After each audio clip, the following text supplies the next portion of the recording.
pacientes internados por conta da LGPD.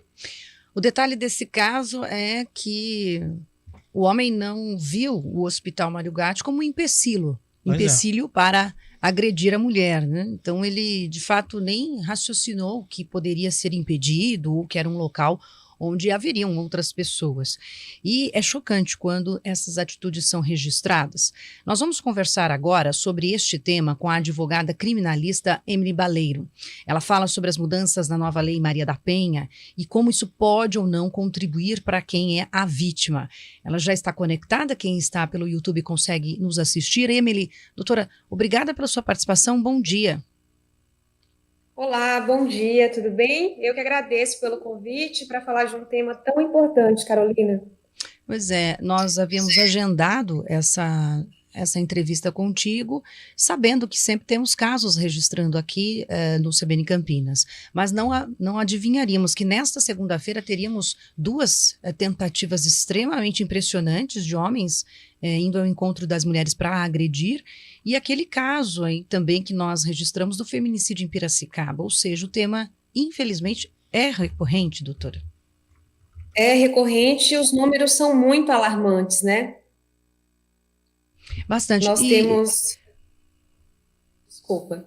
Não, perdão, acho que talvez às vezes tem um delayzinho na internet, então por isso espera-se um pouquinho, aí a gente já consegue comentar. A pergunta que eu te fiz até é porque esta alteração na lei vai de encontro a tentar ter a medida protetiva na hora certa, né? Exatamente. Essa mudança agora, em abril, que foi sancionada pelo presidente Lula, ela visa justamente conceder proteção em tempo hábil para as mulheres. Então, qual o objetivo dessa lei? O que ela traz de diferente em relação ao que já tínhamos na Lei Maria da Penha? Bom, essa alteração, ela concede a medida protetiva à mulher, independente dela comprovar, dela apresentar um conjunto probatório, independente dela registrar um boletim de ocorrência ou ela querer efetivamente seguir com o processo penal.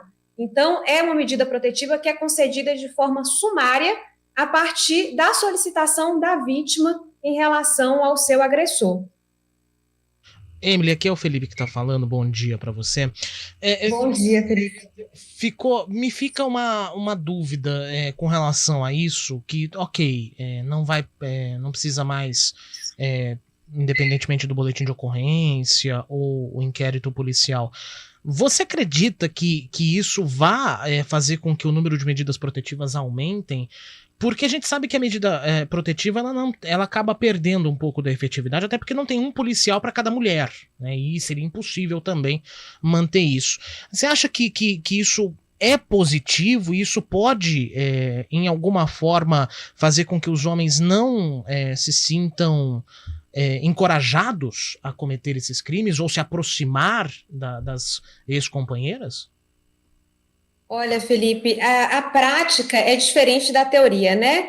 Na teoria, a gente tem ali uma legislação robusta de proteção, que agora está se aprimorando no sentido de conceder de pronto essa medida protetiva, só que a dificuldade de executar isso, ela reside ainda na prática, porque a gente tem a questão da ineficácia da execução justamente por não ter, muitas vezes, a policial para ir acompanhar, para ir fazer cumprir o que está previsto na medida protetiva.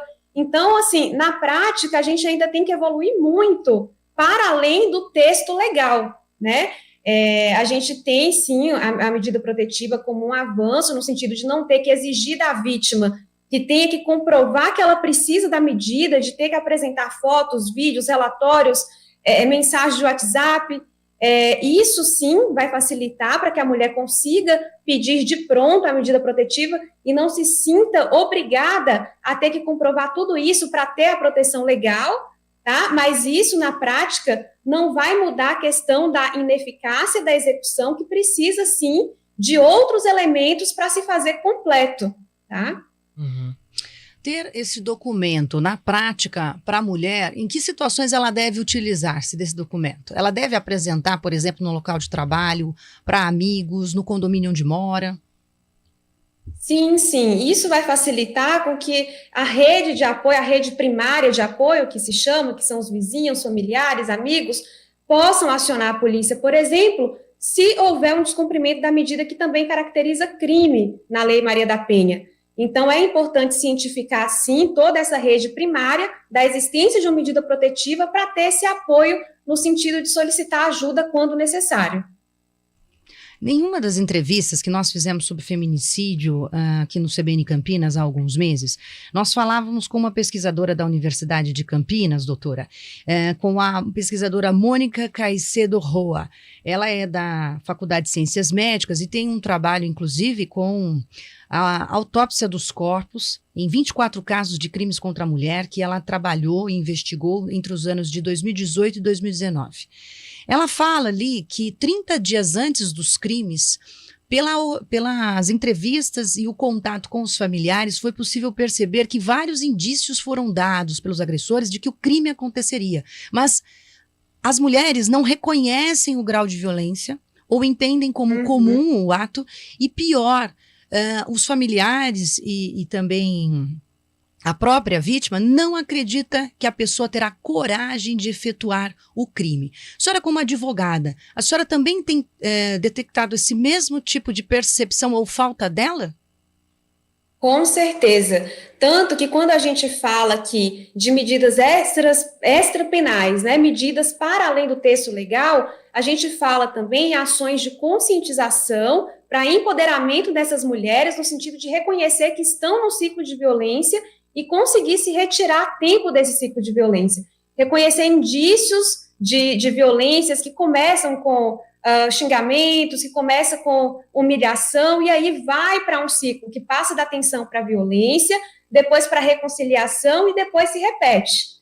Né? Então, é importante essas ações para além da questão legal, de conscientização, de empoderamento, para poder visualizar e reconhecer esse ciclo de violência para poder sair dele a tempo. Uhum. A pesquisadora ela também mencionou o fato de que a saúde mental dos homens é que precisava ser trabalhada, doutora, e não só as vítimas, porque as vítimas, elas nesse caso, precisam também reconhecer os níveis de violência. Mas como que a senhora observa a questão de quem comete o ato? Porque pelos casos que a senhora acompanha, mesmo processados ou presos, a gente consegue entender esse caminho do agressor, depois ele se regenera ou ele volta a cometer outros crimes? Como que o desdobramento acontece? Geralmente são ações que elas são reiteradas, né, por parte do agressor. E sim, tem previsão legal de fazer com que essa pessoa participe de cursos para poder evoluir aí em termos de evitar que esse comportamento se reitere, que se repita. Tem também essa previsão, existe sim essa previsão de educação, de conscientização, de autoconscientização também do agressor que está envolvido nesse ciclo. Estamos conversando com a advogada criminalista Emily Baleiro, falando sobre a mudança que aconteceu na Lei Maria da Penha em favor da vítima da violência, que agora ela não precisa mais registrar o BO para pedir a medida protetiva, ela pode fazer o pedido da medida protetiva de forma direta, mas também estamos comentando aqui sobre outros aspectos que envolvem a violência contra a mulher. E um deles, Emily, que é justamente o perfil, né, da mulher vítima de violência. O levantamento do Anuário Brasileiro de Segurança Pública, que foi lançado em dezembro do ano passado, mostra que as mulheres negras são 67% das vítimas de feminicídio e 89% das vítimas de violência sexual. Qual é o padrão que é possível identificar desses casos? Quando eu falo padrão, é de situações em comum que podem ser detectadas nesses casos, especificamente contra as mulheres negras. Olha, o que se pode dizer, Felipe, é que como um todo, a violência doméstica, ela atinge todas as classes, todas as mulheres, todas as raças, independente de classe social. A gente tem ali, sim, a presença da violência doméstica, infelizmente. Com relação às mulheres negras, a gente vê, sim, que há uma estatística maior em relação a elas. O que a gente tem também de estatística é que a questão da dependência financeira também contribui. Então, outra medida que é a autonomia financeira, políticas públicas de independência financeira para as mulheres, de autonomia financeira, de inserção no mercado de trabalho para mulheres, para mães com filhos pequenos, também são medidas que compõem ali o arcabouço de meios e medidas necessárias para poder combater a violência contra a mulher. Então, o que se pode dizer em relação a isso é que a violência doméstica está presente em todos os âmbitos, em todas as classes, mas que tem, sim, uma relação com a questão da dependência financeira, a dependência afetiva também dessas mulheres em relação aos seus agressores. Doutora, quando a senhora fala da mulher buscar pela rede de apoio, a gente também tem alguns profissionais que podem ser decisivos com um conhecimento. Que tipo de profissional, por exemplo, para uma mulher negra na periferia, que tem uma dependência financeira, qual seria o primeiro passo para ela seguir quando ela se sente, então, em um ambiente hostil? Olha, ela precisa primeiro procurar a Defensoria Pública, né, que vai orientá-la com relação a medidas jurídicas cabíveis, procurar também a assistência especializada. Hoje a gente tem uma rede prevista na própria Lei Maria da Penha, de assistência à mulher, que vai fornecer ali para ela psicólogo para poder encarar de frente esses problemas. Em algumas cidades, em alguns locais, tem casas em que a mulher pode ficar por 48 horas, que também é a Casa de Apoio à Mulher, que está previsto na Lei Maria da Penha. Infelizmente não tem em todos os lugares, mas ela tem sim uma rede de apoio institucional que está ali prevista na lei.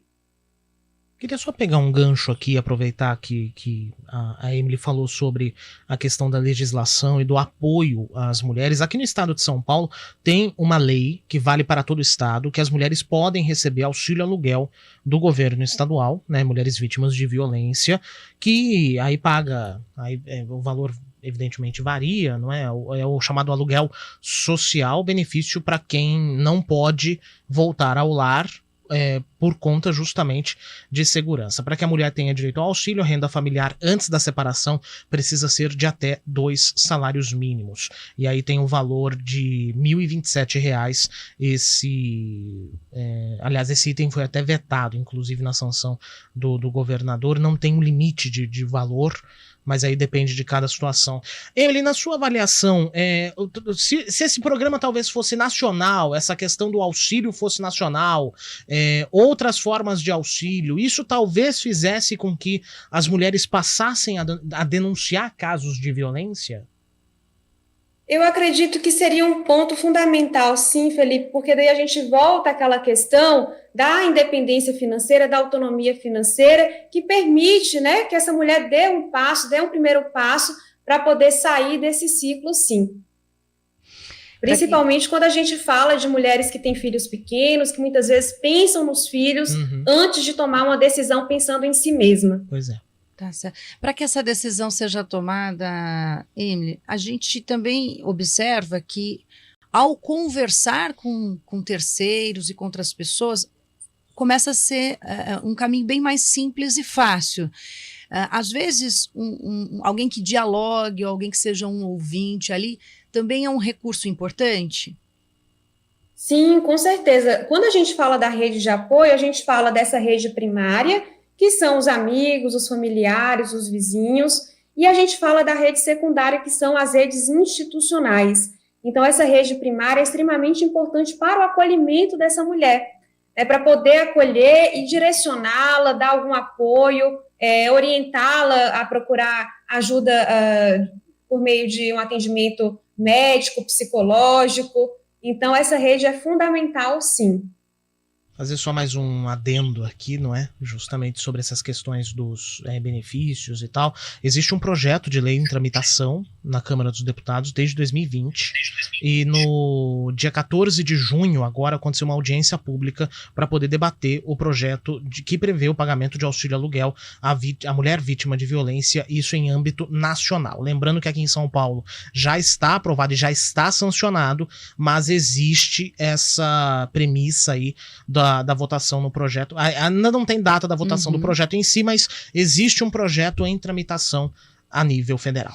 Importante saber dos dispositivos que começam a surgir e essa rede vai ficando mais fortalecida e melhor e pode ser realmente definitivo para casos de agressão ou até violência que termina em morte. Quero agradecer a participação da advogada criminalista Emily Baleiro, que nos ajudou aqui sobre essas mudanças na nova lei Maria da Penha, envolvendo principalmente a medida protetiva. Doutora, obrigada, um bom trabalho para vocês aí. Eu quem agradeço, ótimo trabalho, um ótimo dia, boa semana. Obrigada, viu? Obrigado. Essas Tchau, e tchau. outras entrevistas